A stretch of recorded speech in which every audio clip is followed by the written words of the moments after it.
ఎలా ఉన్నారా పిల్లలు, బాగున్నారా? నేను చెప్పే కథలు గనక మీకు నచ్చినట్లయితే ప్లీజ్ లైక్ చేయండి. ఈరోజు నేను మీకు చెప్పబోయే కథ పేడ పురుగు సవాల్. అనగనగా ఒక పెద్ద చిట్టడవి ఉంది. ఆ అడవిలో ఒక చెట్టు కింద ఒక పేడ కుప్ప ఉండేది. ఆ పేడ కుప్పలో ఒక పేడ పురుగు నివసిస్తూ ఉండేది. అది పేడ కుప్ప అంతా తిరుగుతూ దానిలో చిక్కుకున్న క్రిమికీటకాలను తింటూ జీవిస్తూ ఉండేది. ఒకరోజు ఒక ఏనుగు ఆ దారి గుండా వెళ్తూ చాలా ఆకలితో ఉంది.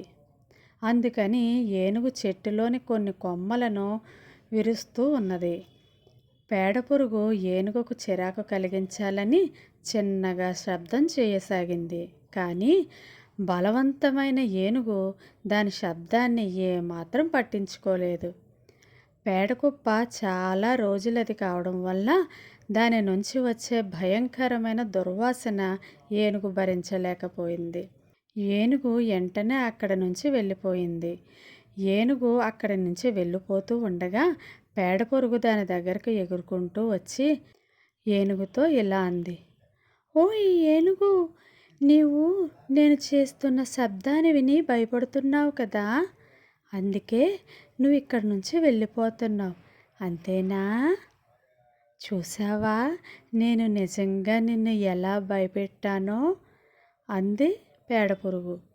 ఆ మాటలకు ఏనుగుకు చాలా కోపం వచ్చింది.